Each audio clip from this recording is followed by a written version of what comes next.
The world around us is hostile to the Word of God and to biblical values, but we are called to be salt and light, to stand for truth in a decaying culture.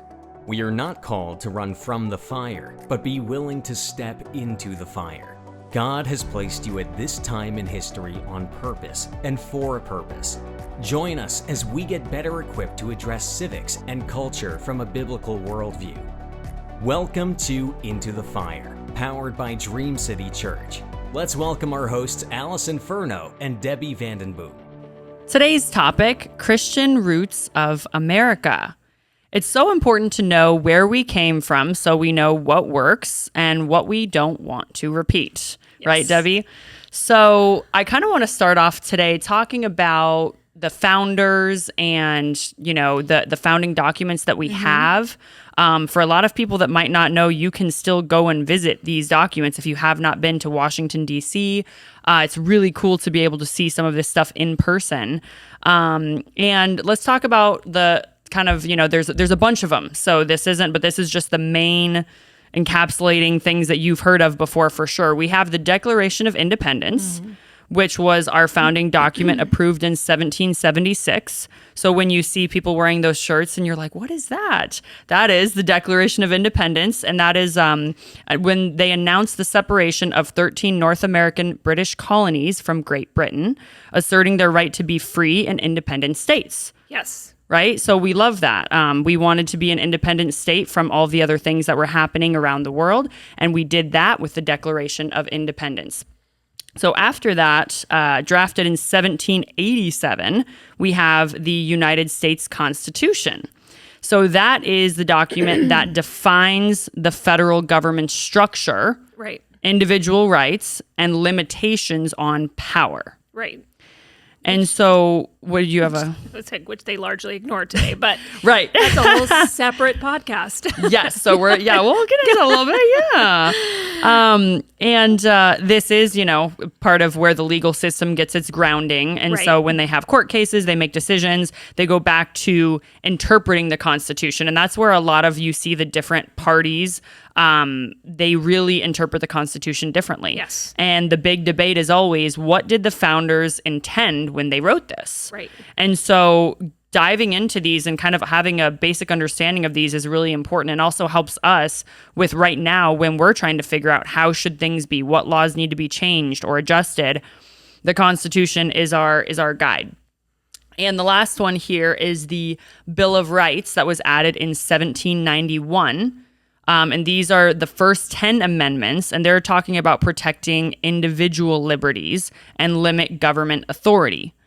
So these are kind of some of our founding documents that we've based all of our national and statewide structure around. Right. And we want to talk today about the Christian roots that are within that, yes, that so many people might not understand. Right. Because there's the argument that Christianity has no part in government, but when you look back at these documents specifically and the people who were there forming all of the government at the time, you can see that it's just absolutely not the case, because most of what they based it on was biblical truth or even Bible verses that were quoted in there. And it's interesting, I was just reading something that, the Bill of Rights was added on in 1791. There were a bunch of states who refused to sign the Constitution unless the Bill of Rights was added. And so they kind of pinky promised, we're going to add it later. And so then they agreed to sign the Constitution with the understanding that they would add in the Bill of Rights later. And I was talking to my daughter today, we're like, you could not do that today, because the honor was a big deal in those days. If you said right. something, it was your word and you were going to live up to it. So they believed that they were going to get those promises. Which is the First Amendment of the protection of religious liberties, protection to worship, protection of freedom of speech, Second Amendment, the right to bear arms, all of those. The big one that they were concerned about was that anything not specified to be a power of the federal government would be a power of the state government. That was the one that they were most concerned about. They didn't want the federal government to take too much power, which we can see even, in the modern world, how dangerous that is when the federal government takes on too much power over our lives. It was always intended to be the states. But that I just thought that was an interesting little side note. But when we're looking at the words of them, I mean, you can even go farther back into the Mayflower Compact when they arrived on the Mayflower. Before they even got off the boat, they basically dedicated America as a Christian nation, that they were going to follow the Bible before they ever even got off the boat at Plymouth. And then within the Declaration of Independence, it talks about the Creator, that our rights come from God. It says that our rights are not, it's not from the government, our rights are from God, and that the government cannot infringe on those rights, basically, is what that says. And also in the Declaration, in the Constitution, it says similar things, right? That those rights are, we have them already. The government does not give us those rights. Right. The government is prevented from taking away rights that we have. That's really the intent of the Constitution, is to prevent the government from taking away our individual rights, like our right to free speech, what we're exercising here today, right? The right to worship the way that we want to worship. All of those things are spelled out in the Constitution as rights that were given by God. Really. Right. Yeah. And it really does align with the Bible, and where it's like, we are given this God gives us this value, right? Mm-hmm. And so it's really cool how these founding documents get into that value is declared as one person is not better than the other. So when you talk about government and all of this stuff, the government shouldn't be giving you rights, because the government is comprised of humans. So humans have faults, right? Right. And so we should not be looking for our, what should I do? How should I act? How should I do these things from the government? Right. And it, the Bible talks about God not being a respecter of persons. He doesn't put one person or favor one person on a pedestal over another. And that should tell us that we should not have this blind faith and belief in the government. Right. And so many people do, just because they think, oh, well, they must just know more than me, or they must just, that's just listening to, what the government says. Oh, well, the Bible says to, just go along with the government. And it's like, well, hold on a second. Right. It does say you are subject to governing authorities, but it does not say to giving up your rights as a human. Right. Right. Yeah. Well, and with that, I just completely lost my train of thought. I had a really good point. I'll think of it later. You're like, it'll come back to me. It'll come back. Yes. Yeah. And so, with this, we kind of wanted to go over, we understand that our culture has decayed. Yes. Turned away from God. But that puts us in a position to be able to problem solve and to fix it, right? Right. If we don't know what the core problem is, we can't create a solution. Well, and before we move on from those founders, I just want to say, too, that when you look at, there was an interesting, if you ever have taken Biblical Citizenship, which I recommend, it's a great course, Patriot Academy puts it on. But one of the things they talk about in there is how much those founders quoted the Bible. So they looked not only at these documents, right, those documents that you just listed, but also in their personal writings and other writings that they had. And they literally spent 10 years breaking down all of these direct quotes that were in there and traced them back to where they were. The Bible was by far the most quoted document, or the most quoted source of anything. And so then when they quoted other people, other government officials, thinkers at the time, whatever, philosophers, they were like 8%, 7%. The Bible was over 35%. I want to say it was roughly around 35%, but it was by far the most quoted source. So to say that they were not, it's ridiculous to say that was not a primary source of where they were getting their worldview and their thinking from when they were writing, because it was clear in all of these documents. And those are things that still in a lot of cases are around. And the National Archives has a website too. You can pull up a lot of those documents on there online and see those there as well if you can't get to Washington, D.C. Yeah. Yeah. Yeah, it's really cool. It looks like national treasure when you're there. It does. It's has big guards, and the papers are ginormous. You'd think they're like the size of a sheet of paper. No, they're not. Huge. Yeah. They're probably laying on the ground, writing this stuff out. But yeah, so that's a really good point, and understanding that, we need to use the Bible as the source of how do we interpret things that are happening right now. And so you had a great verse, Romans 1:25, that they exchanged the truth about God for a lie and worshiped and served the creature rather than the creator. So I want to talk about that for a second is, what are some examples of serving a creature rather than a creator? What does that look like? Well, I mean, a lot of times it's referred to even as secular humanism, right? It's you're worshiping creation. So you see this, when you're talking about in these days when they were building our government, everything was about God and about our responsibility and the rights that were given by God. Today, it's worship of self. We've talked about this some, but it's also worship of the environment, right. Worship of science, of education, of reason, of things that it's the creation that God created that is being worshipped rather than the creator himself.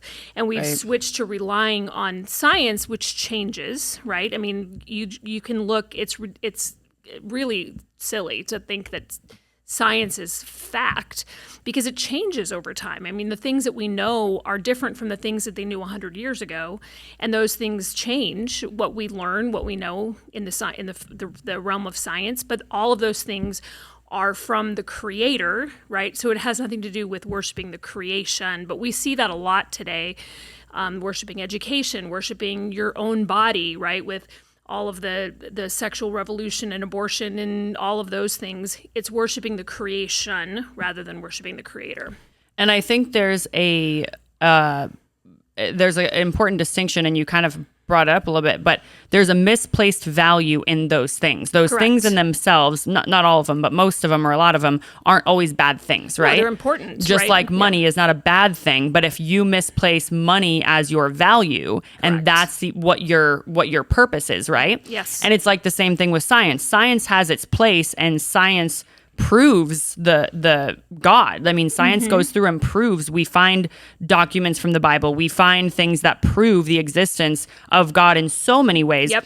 But if you put science and you interpret science through the eyes of somebody who doesn't have a creator, you're going to get a totally different interpretation from somebody who understands God as the creator. In context, right? Yes, in context. Yeah, I mean, because you and I are both college educated. I have a master's degree. We both graduated from college. I believe in learning. I mean, I read a massive amount of books every year on all kinds of topics. And so I find all of that really interesting to read up on all the different, even the scientific breakthroughs, the things that they're learning. There's amazing things that they've learned.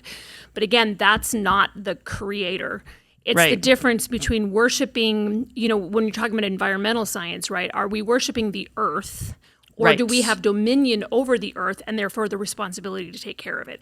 That's the difference, right? In just the mindset. It's like two different people, some of the most kind of, we call them crunchy, right? People in my house are your homeschool Christian moms who want to have everything natural and all natural stuff. And then you've got on the other side of the political spectrum, right? People who do it for a different reason, right? Because they're worshiping the earth itself rather than saying, oh, we have dominion and we're supposed to be taking care of both ourselves and what God has given us to the best of our ability. So it's the difference in the mindset versus Well, wouldn't that change your response if you believe that you have dominion over it instead of being subjected by it? Correct. Right? Yes. So that's a really good point that, it's interesting because both sides from a policy standpoint care about the issue, but if you believe that you have dominion over it, you're going to treat it differently than something that you are worshiping, right? And that's insane because it's true. People do worship the environment. They worship money. They worship all these things that have their place as God's creation, but we've been given authority over it. Right. Yeah. I knew we could talk for a long time about this. We can just get into stuff, right? I'm like, wow. Let's talk about, you have a list here of universities and hospitals. Yeah. I want to talk about that. And you found some really interesting information.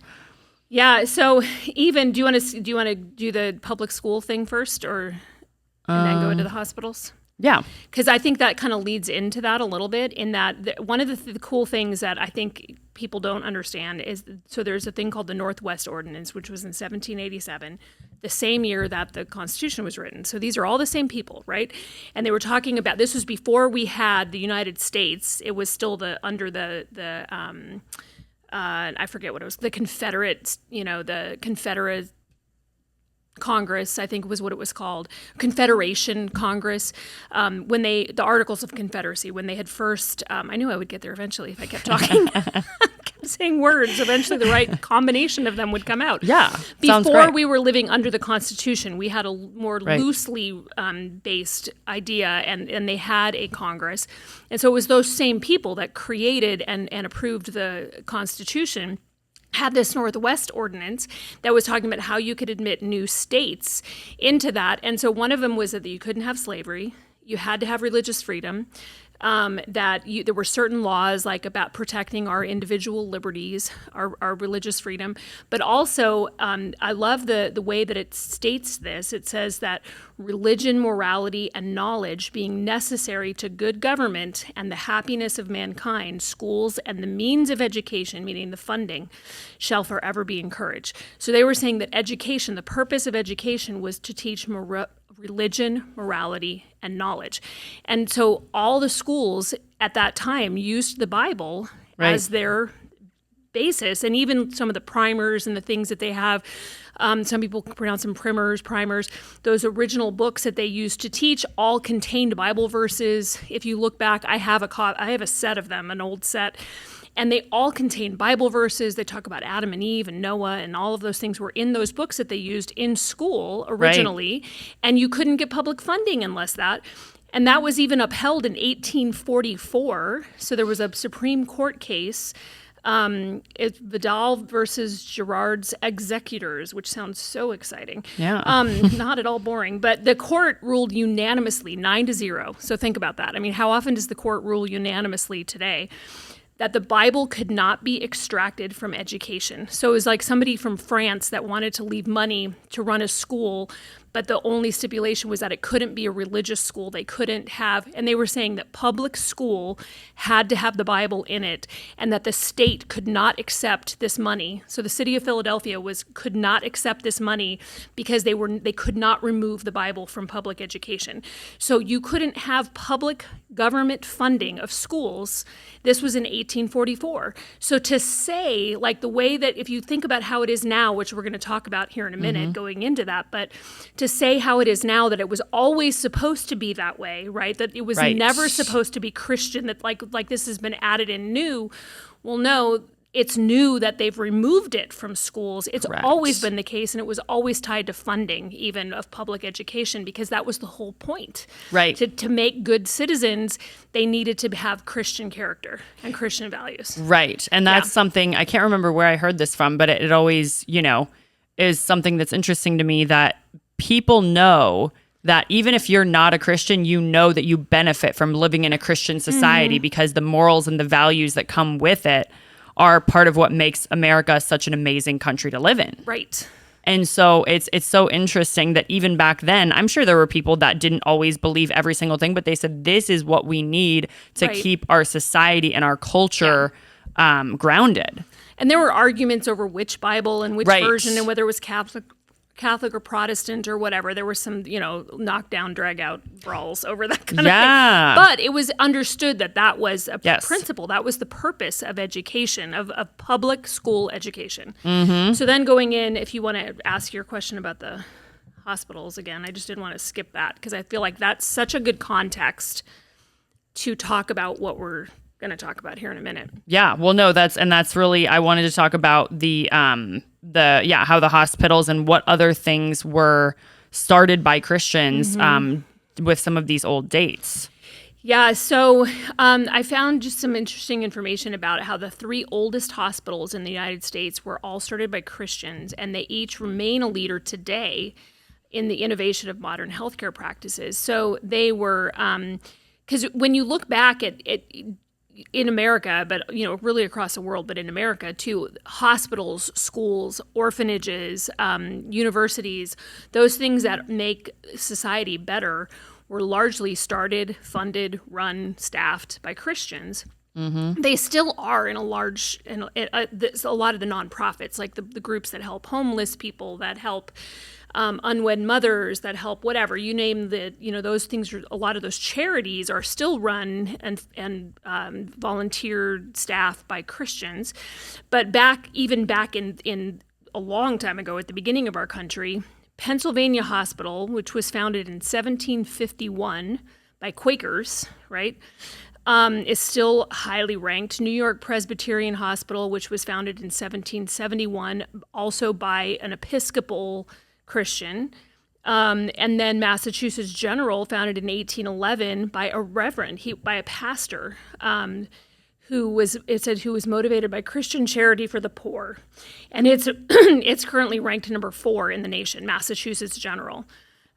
So those hospitals, and there's a lot of other ones too, that were started by Christians, by churches, by pastors to reach the poor. They've swung so far today to where it's difficult even, we're talking, I think, even with Josiah, you weren't here that week, but about how Christian doctors have a hard time getting into rotations in these hospitals because of their beliefs. They won't let them even have rotations, and they've swung so far from being founded as Christian hospitals. That's crazy. To where now they're promoting and doing a lot of the research that is just horrendous and very anti-biblical. Right. Yeah. And why do you think we've had such a turn in this, going from being founded as this Christian nation to now it's something that we're extreme for trying to have these principles? You know what I mean? Yeah. So that could be a whole podcast in and of itself. I know. And it really, I think, goes back to education, which we Right. can talk about some of the universities in a minute as well. But when you look at education, when they removed the Bible from school, when they removed the ability to have prayer in school, which happened in the 1960s, the 1930s had a lot of kind of crazy things of removing information out of textbooks and things like that. Right. And so they had a shift starting in the 1930s, and then in the 1960s, they had court cases where they removed things from schools. Right. Or just the ability to even have prayer and Bible reading and the 10 Commandments and all of those different things. And so they were kind of playing a long game of training kids to be secular rather than Christian. Right. And have that foundation. We've had other episodes on a biblical worldview where the worldview now becomes that worshiping the creation rather than the creator. Right. Or the creature is what it says in that Bible verse, but it's the same thing, right? Worshiping the created rather than the creator. Right. And so that became the basis of education. And so you have decades of that, and now you're at a point where, it starts kind of slow, and then all of a sudden you're in a place where you can't even believe some of the stuff that goes on in these research hospitals. And I think with that, it's so important that now more than ever that you are a critical thinker that's willing to ask questions. Right. So often we have, in philosophy, we call it hasty generalizations, where if I ask you, oh, Debbie, should I do this? And you say no. And I go ask somebody else, hey, should I do this? And they say no. Oh, well, everybody told me I probably shouldn't do it, so I'm just not going to do it, right? And it's generalizing an idea based on what my friends have told me, right, instead of doing the research myself and saying, I know this to be true or I know it to be false. Right. And so often we make huge decisions, including on what religion we're going to follow, based on the idea of, well, I just don't know if I subscribe to that. I just don't know if I want to be that rigid, or I don't know if I want to be that. And it's like, well, how does that prove anything? Right. So it's like you have to ask questions to learn and understand what it is that you actually believe, because if you don't, you will fall for anything. Well, and you have to realize, too, that not only, so many of these big institutions are run by people who are on the far extreme left, that have Marxist views, secular humanist views, things like that are very anti-biblical values. They run the media, they run Hollywood, they Right. run publishing, they run academia, Right. all the schools, they run medicine, medical research, all of these different areas. So when they've been kind of gradually taking over these areas and pushing out Christians who I don't know if we were just asleep at the wheel or what happened, because it's been going on in my entire lifetime. So, because it started in the 60s. Right. Well, really in the 30s, like I said, but in the 60s. And so, it just kind of happened and we weren't really paying attention. Right. And it is already in the Bible. It talks about people that are proclaiming to be wise are the ones that become fools and their hearts become hardened. Right. Because really, I think at the core of it, they are rejecting God. They don't want a Christian around to say, hey, don't do that. That's wrong. Right. Or, hey, shouldn't we be paying more attention to this? Right. And, slowly but surely, the more that you step away from God, the more that you don't want that accountability because you feel bad for the way that you're living your life. And the more you can push it out or not think about it or block it out. Yeah, you learn how to justify your own actions and the things that you do wrong. And the sad part is it leads to turmoil. It leads to unhappiness. Yeah. And so many people aren't willing to see that, Yeah. And I mean, we talked in another episode here about just the biblical worldview of the country is so radically shifted. But I think it's because of all these things we're talking about, right? It's been removed from all of these institutions. Right. And so now all of a sudden we're in a place where we have to rebuild it. We need to rebuild that biblical worldview. We're still here. So that means that God still has work for us to do. And we've said this before, but if we're born at this time in history, there's a reason why we're here. And so it's not to say, oh, doom and gloom we have, but just to understand we've got to be on mission, right? And know what we're fighting and know that it is a long game, right? We've got it, which is why it's important to start focusing on young people, on children, on youth, because that's been where the core has been for such a long time, to push people away from God. Right. And from against those biblical values, yeah. Yeah, absolutely. And so you have a timeline here that I think is super interesting, and you did mention some of these dates. Yeah, and some of my timeline that I sent to you is all out of order, but the if you look at just in the way that things have changed, and even with so a lot of the universities too, which we didn't mention because I want to tie these two things together, but the universities as well. Some of the most major universities were started as seminaries, right? They were started as religious schools, and if you want to find, you want a project to look at, go look at all those Ivy League schools. Look at their motto. Their motto, almost all of them, has to do with God. They were started as Christian schools. Some of them were started as Bible schools, or at least they had that foundation of Christian. And these are some of the worst schools now, as far as being anti-Bible, being hostile to Christians, pushing Marxism, pushing a lot of the things that we've talked about. Right. With the Palestinian, the transgender things, the abortion, whatever, all of these things, these societal ills that are very contrary to the Word of God, they're all being pushed at these universities that started off as Christian universities, but it's swung so far. And to where now you see these same places, these same schools, right? That it's that 1932, the Tuskegee experiment, that's a crazy thing to look up about this experiment where they intentionally infected, or it had to do with syphilis and all of these black men, like 600 black men that they deliberately did not treat. They told them they were treating them. They didn't know what the heck they were doing to them. Like the people didn't know what they were. There was no informed consent, and they just experimented. It was a horrible, horrific experiment to where, again, you're going from like Christian roots to these kinds of things. You've got, I already said that prayer was removed from school in 1962, 1963. Bible teaching was removed from school. Using aborted fetal cells in vaccines in the medical community, which starts at colleges, right? That's where they do all this research, started in the 1930s, believe it or not. Insane. They've been using aborted fetal cells in vaccines and in experiments, taking aborted babies and using them for medical experimentation, started in the 1930s. Believe it or not. And then abortion was legalized in 1973. So can we really quick, because this is just so interesting to me, started using the abortal fetal cells in vaccines. So they're taking, walk me through this so I have this right. So they're taking a baby part that they have bought somehow, and they're injecting it with the vaccine to see how it reacts. Kind of. I mean, they use fetal cells to grow the vaccine. So I mean, grow to grow their experiment. So there's two different ways that they do that, and this could again be a whole other episode. You and I did a radio episode about just this topic, because I know I don't want it to be too long. We're kind of getting close on time now, but yes. But basically there's two different things that they do with aborted fetal cells, and one of them is those old cell lines that they talk about that you can look and see if it's like HEK something. Well, that's human embryonic kidney, and then it has a number after it. That means that there are kidney cells from an aborted fetus in that medicine or in that vaccine. That's what I wanted to know. So that and they have just letters and numbers that they stand for. But like I said, HEK, I forget what the number after it, but that stands for human embryonic kidney. There's one that's eyeball. There's another one that's something else. So these are old lines that they just keep reproducing and using those, right? Then now they have humanized mice where they take new.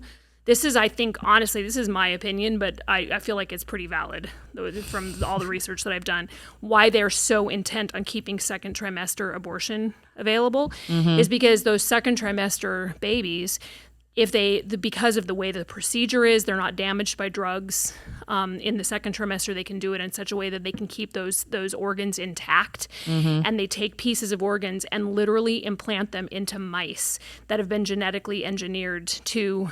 And so then all of these new experiments that they're doing on AIDS research, on COVID, on all of these different things, they're using what they call humanized mice. Look up knockout mice, look up BLT mice. If you want to, you can look it up yourself. Look up BLT mice, which stands for brain, liver, thymus. They have to take the brain, liver, and thymus from the same baby, right? And they take pieces of it and put it into this mouse so that it has a human response to something, a human immunoresponse, so that the immune response of the mouse matches what a person is by putting these. So they're taking like freshly aborted babies and putting this stuff in there. But all of that to say, like, I don't want to get too far into the weeds on that. That could be a whole separate episode. Find me in the hall. I'll talk to you for an hour on just that topic. But but all that to say that we've come from a place where all of these same universities and hospitals that we just listed that started off as teaching the Bible, as being Bible. Harvard was a seminary school. Harvard is one of the places where I first learned about all that humanized mice craziness, because they have a big research hospital there that they use and do this work of taking aborted babies and putting them into stuff for medicine. So we've gone so far in there. Yeah. And so with that, and I'm glad you hit on that, because it's important to know how intense this stuff as it develops, right? Oh, it's and crazy. It's something that this is a channel for you to get involved when you're like, whoa, this stuff it's not like this just popped up and it's out of your control. This is all within we have a chance to make an impact in all of these areas. And it takes a lot of people to influence all these different areas. So knowing about it helps us be able to, figure out how we can plug in and take action. So the kind of last piece we're going to talk about here is we talked about all of these high places. Right. And these things that are spiritually happening, and we have to remember as Christians that this isn't a physical person that we're dealing with. We're dealing with spiritual things. We're dealing with demonic forces, right? Yeah. And so tearing down the high places, what does that mean? Can you explain that briefly? Yeah, so I had this crazy revelation that I was just in praying, and but that in the Bible, it talks about we need to tear down those high places, right? That Josiah tore down all the high places. And these were political leaders, not religious leaders, right? Josiah was king. Hezekiah was king that tore down those high places. In Exodus, when they were getting ready to go into the promised land, when they were going into the desert, God told the Israelites that when they came into these lands that they were supposed to tear down the high places, tear down those places of idol worship. Right. So they were idol worship, different altars, statues, things. It varied what it was, but there was usually something physical that was there. Right. So all of these things, we were talking about worshiping the creation rather than creator. So in all of these things, these have become idols in our world, right? So we're no longer worshiping a statue of Baal or of Moloch, but we're worshiping abortion, which is sacrificing children, right? So it's a lot of those same concepts, but it's not a physical altar, right? It's not a statue of Asherah or whatever it is. So we're still commanded to tear down those high places. We're Right. not supposed to just ignore them. We're not supposed to just, oh, well, it's okay if all of this craziness is going on, if they're taking aborted babies and putting them into mice and mutilating children and transgender. None of that stuff is okay. Right. And we're not supposed to just sit back and say, oh, well, you do you. And no. Right. No. Yeah, it's like that. I think that when I think of that, I think of the first thing is to see that and understand we're in a fallen world, not be surprised, oh, I can't believe everything is happening. Or like, yeah, it's crazy. But really, the Bible talks about it, It right? does, yeah, so very clearly. We should know, like, okay, we know we live in this kind of world. We shouldn't be shocked and be depleted and depressed and upset. It's like, no, this is what we live in. Now, God, show me how to be the light in this dark world. Well, as you sit there and read and wonder how they could just ignore if they're in the temple or they're in whatever, and a giant Asherah pole in the temple, right? Well, we're doing it today. Right. I mean, we're ignoring all of these things. We're ignoring the porn issue and abortion and all of these things that we listed a lot of them here and we have in other episodes. We're ignoring those same statues, right? It's just not a physical, it's not a bronze or, whatever statue. Right. It's more of an idea.